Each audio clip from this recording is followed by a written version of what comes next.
Hi viewers, welcome to our channel. ప్రస్తుతం మనతో పాటు దామ బాలాజీ గారు సీనియర్ జర్నలిస్ట్ ఉన్నారు. వాటితో ఒకసారి మాట్లాడదాం. సార్ నమస్కారం సార్. నమస్తే. సార్, తెలుగు వారిపైన వివాదాస్పద వ్యాఖ్యలు చేసిన కస్తూరి గారు నిన్న అరెస్ట్ అయ్యారు, జైలు కూడా తరలించేశారు. అయితే జైల్లో మొదటి రోజు ఆమె ఫుడ్ ఏం తీసుకోలేదు, ఏడుస్తూనే ఉంది అని చెప్పేసి వార్తలు బయటకు రావడం మనం చూస్తూ ఉన్నాం సార్. మరి అసలు జైల్లో పరిస్థితులు ఏ విధంగా ఉన్నాయి, మీరేం చెప్తారు సార్ దీని గురించి? కస్తూరి చరిత్ర నిన్న చెప్పుకున్నాం మనం. యాక్చువల్గా దీని బ్యాక్గ్రౌండ్ ఏంటి, కస్తూరి ఏం మాట్లాడింది, ఇవన్నీ చెప్పుకున్నాము. బట్ బ్రీఫ్గా చెప్పాలంటే హిందూ మక్కల్ కక్షి అని, హిందూ మక్కల్ కక్షి అంటే హిందూ ప్రజల సంస్థ పార్టీ. అది ప్రధానంగా దాంట్లో బ్రాహ్మణులు ఎక్కువ ఉన్నట్టున్నారు. ఆ సమావేశానికి వక్తగా పిలిచారు. ఎందుకంటే ఈమె ఈ మధ్యకాలంలో బీజేపీతో కలిసి పనిచేస్తుంది. 2024 ఎన్నికల్లో కూడా మదురై నుంచి నిలబడిన క్యాండిడేట్ తరఫున ఈమె ప్రచారం చేసింది. అయితే కస్తూరి చరిత్ర చూస్తే ఆమె కొంత ముందు నుంచి కూడా ఎక్కువగా మాట్లాడడం, కాంట్రవర్సీలు క్రియేట్ చేయడం అనేది ఆమెకు ఉంది. మామూలుగా మన భాషలో చెప్పాలంటే నోటు దోలు ఎక్కువైతే ఉంది. సో అంతకుముందు రజనీకాంత్ని తీవ్రంగా మాట్లాడింది. మీటూ మూమెంట్స్లో చాలామందిని అవమానకరంగా మాట్లాడింది. తర్వాత హీరో అజిత్ ఫ్యాన్స్తో గొడవపడి మాట్లాడింది. వాళ్ళని హ్యాష్ట్యాగ్ పెట్టి అజిత్ ఫ్యాన్స్ రౌడీస్ అన్నట్టుగా మాట్లాడింది. దానికి వాళ్ళు రివర్స్లో కస్తూరి ఆంటీ అని వాళ్ళు కామెంట్ చేస్తూ వాళ్ళు పెట్టారు. దాని తర్వాత ఆమె అనేక సార్లు ఏదో ఒక కాంట్రవర్సీలో ఉంటూనే వచ్చింది. నేను దేశభక్తురాలని, అందరూ దేశభక్తులు లేకపోతే దేశం వదిలి పెట్టండి అట్లాంటివి మాట్లాడింది. కానీ వాళ్ళ హస్బెండు, కూతురు, కొడుకు ముగ్గురు కూడా అమెరికన్ సిటిజన్స్. ఈమెమో ఇండియాలో నేను దేశభక్తి అంటుంది. దాని మీద విమర్శలు వచ్చాయి. అలాగా మొన్న ఏమైందంటే ఈ సభలో మాట్లాడుతూ ఆమె కొన్ని కామెంట్స్ చేసింది. అదేంటంటే ఆమె కామెంట్స్ చేయడం వెనక ఉన్న కాంటెక్స్ట్ ఏంటంటే, బ్రాహ్మణుల్ని తమిళోళ్ళు కాదని చెప్తున్నారు అని ఎవరో అంటే, బ్రాహ్మణులు తమిళోళ్ళు కాదని మీరు ఎందుకు అంటున్నారు? తెలుగు వాళ్ళు వచ్చి ఇక్కడ కొన్ని 200-300 ఏళ్లకు ముందు ఇక్కడున్న రాజుల దగ్గర వచ్చి సేవకులుగా చేరి వాళ్ళు ఇక్కడ స్థిరపడి వాళ్ళనేమో తమిళోళ్ళుగానే పరిగణిస్తూ ఉన్నారు. బ్రాహ్మణులు మాత్రం తమిళోళ్ళుగా మీరు ఎందుకు పరిగణించట్లేదు? బ్రాహ్మణులు పరాయి స్త్రీని తల్లిగా భావించండి అని చెప్తారు. తర్వాత బహుభార్యత్వాన్ని వ్యతిరేకిస్తారు. అందుకనే మీకు బ్రాహ్మణులు అంటే నచ్చలేదు. ఈ కామెంట్లు ఆమె చేసింది. దీంతో తీవ్ర వ్యతిరేకత వచ్చింది తెలుగు వాళ్ళ నుంచి, ముఖ్యంగా ఎందుకంటే తమిళనాడులో తెలుగు వాళ్ళు ప్రముఖంగా ఉంటారు. సెకండ్ లార్జెస్ట్ స్పోకన్ లాంగ్వేజ్ వచ్చి తెలుగు అనమాట తమిళనాడులో. తమిళ్ తర్వాత ఎక్కువగా మాట్లాడే భాష తెలుగు. ఎందుకంటే మాది తమిళనాడు బార్డర్, 9 కిలోమీటర్లు మాకు బార్డరు మా ఊరు. సో అందుకని నాకు బైలింగ్వల్ కల్చర్ కూడా ఎక్కువ ఉంటుంది. ఇటుపక్క వెళ్ళినా బైలింగ్వల్ కల్చర్ ఉంటుంది. తమిళనాడులో చెన్నైలో ఉన్నా కూడా నేను కొద్ది రోజులు అక్కడ కూడా తెలుగు వాళ్ళు మాకు తమిళ్ మాట్లాడుతున్నా వాళ్ళకి చాలామందికి తెలుగు వచ్చు. సో అలాగా ఎందుకు దీనికి కారణం ఏంటంటే నేను ఎక్స్ప్లెయిన్ చేసిన 14th century 15th centuryలో ఫస్ట్ పెద్ద ఎత్తున వలసలు తెలుగు నుంచి వెళ్ళారు. అదేంటంటే విజయనగర సామ్రాజ్యం వీక్ అవుతా రావడం, ముస్లిం మహమ్మద్ బిన్ తుగ్లక్, మాలిక్ కపూర్ లాంటి వాళ్ళ దాడులు సౌత్ ఇండియా మీద పెరగడం, దీనివల్ల ఒక పెద్ద ఎత్తున వలసలు జరిగాయి.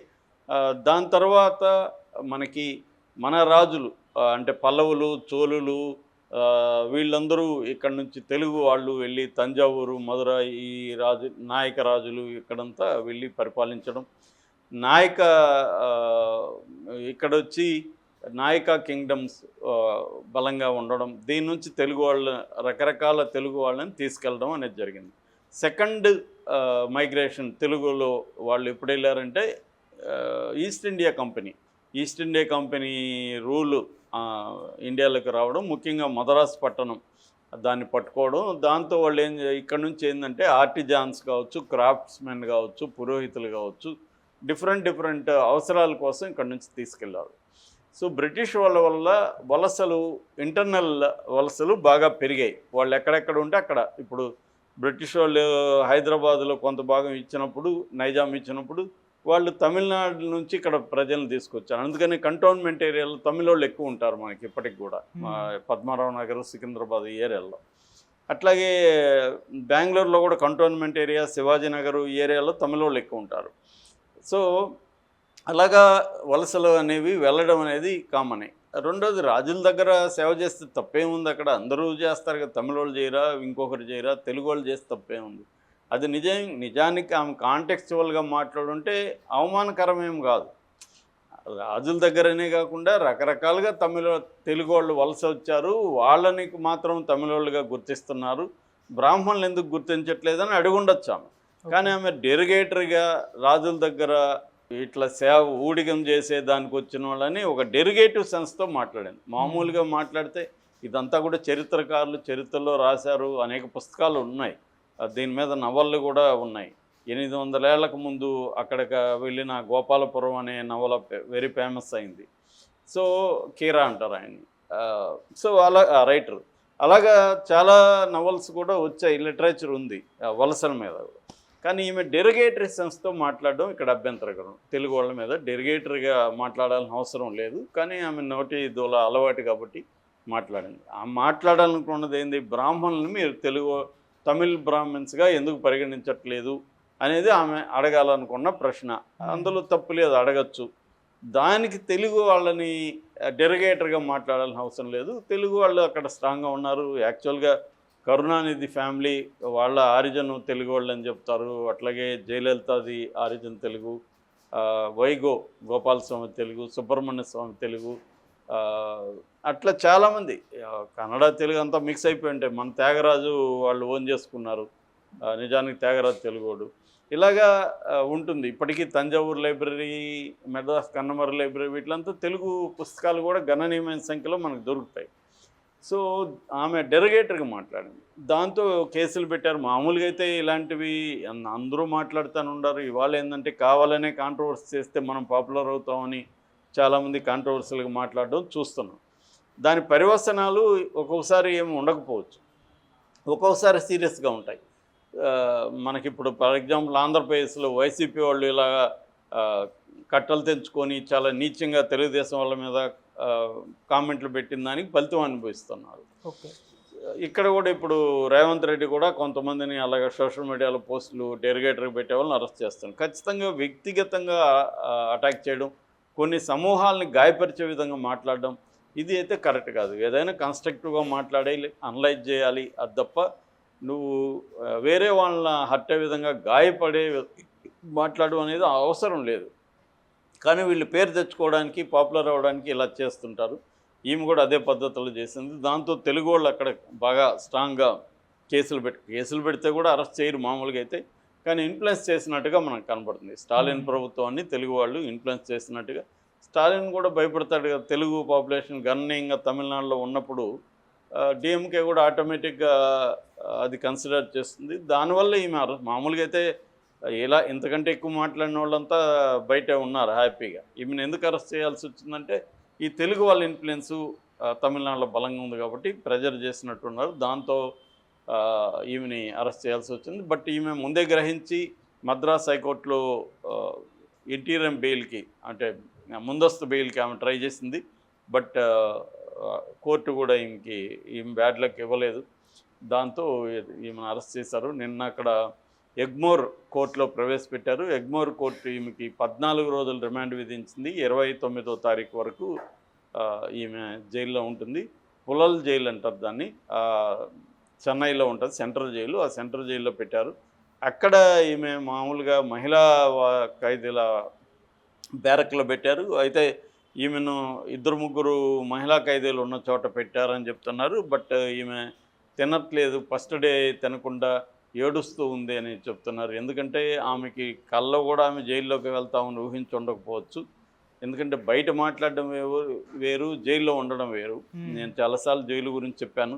జైల్లో ఒకవేళ డబ్బులు ఇచ్చి మనం కొన్ని రకాల సౌకర్యాలు పొందొచ్చు, కానీ ఖచ్చితంగా జైలు అనేది హారబుల్గానే ఉంటుంది. ముఖ్యంగా మనకు బయట అలవాటు అయిపోయి ఉంటుంది లైఫ్ స్టైలు. అంటే ఏసీలు వేసుకుంటాం, దోమలు ఉంటే దానికి ఏదో చూసుకుంటాం, హాట్ వాటర్ తాగుతాం, బిస్లరీ తాగుతాం, తర్వాత మంచిగా మనకి వెస్ట్రన్ కమోడ్ ఉంటుంది. ఇవన్నీ మనకు అనేక కంఫర్ట్స్ ఇవాళ పెరిగిపోయినాయి సమాజంలో. ఇలాంటివి జైల్లో ఏమి కంఫర్ట్స్ ఉండవుగా. మహా అంటే ఫ్యాన్ ఉంటే ఎక్కువ, అందులో ఖైదీలు ఎక్కువ మంది కానీ ఉంటే ఇంకా నరకం చూపిస్తారు. వాళ్ళంతా ముదుర్లు ఆల్రెడీ అక్కడ ఉండేవాళ్ళు. అక్కడే ఒక టీవీ ఎక్కడో పైన పెట్టుంటారు, దానిలో ఏం చూడాలనేది వాళ్ళు డిసైడ్ చేస్తారు. ఆడొచ్చేవే కొన్ని ఛానల్స్ వస్తాయి, దాంట్లో కూడా వీళ్ళకి నచ్చిందే పెడతారు, అది లౌడ్గా పెడతారు, మనకి నిద్ర రాదు. సో డే అంతా ఇబ్బందిగా ఉంటుంది, ఏమీ తోచదు. సో రెగ్యులర్గా మనం కలవడానికి లేదు. 15 రోజులకి ఇద్దరు కలవడం, వీక్లీ ఇద్దరిని కలుపుతారు, ఆ బంధువులు ఎవరో రావాలి. సో రెండోది ఫుడ్ జనరల్గానే బాగుండదు అక్కడ. ఒక్కోసారి పురుగులు రావడం ఇవన్నీ కూడా కామన్ అక్కడ. సో ఇవన్నీ భరించాలి కదా. ఇవన్నీ ఆమె ఫస్ట్ డే అందుకని అన్నం తినకుండా ఏడుస్తూ కూర్చొనింది. జైలు అధికారులు వచ్చి ఆమెను కౌన్సిలింగ్ ఇచ్చారు. అన్నం తినకపోతే కూడా జైల్లో నేరం అనమాట.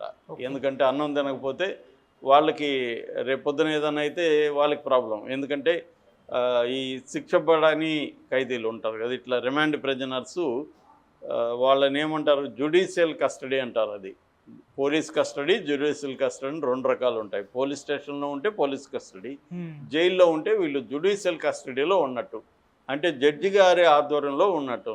సో ఈమెకి ఏమి జరిగినా బాధ్యత జైలు అధికారులది.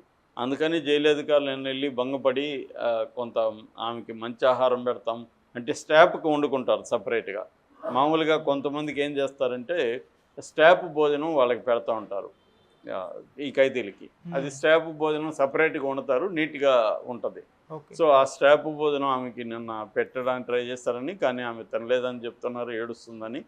సో ఈరోజు ఆమె అడ్వకేట్స్ వెళ్ళి బెయిల్ కోసం అప్లై చేస్తామని చెప్తున్నారు. ఈ లోపలేమో పోలీసులు ఆమెను కస్టడీకి అడిగి ఆమెను విచారించాలి, దీని వెనక ఏమన్నా కుట్ర ఉందా, తెలుగు వాళ్ళకి తమిళ వాళ్ళకి గొడవలు పెట్టే కుట్ర, ఏదో ఎవరన్నా ప్లాన్ చేసి ఈమెని చేస్తారా, ఇవన్నీ కూడా విచారించడానికి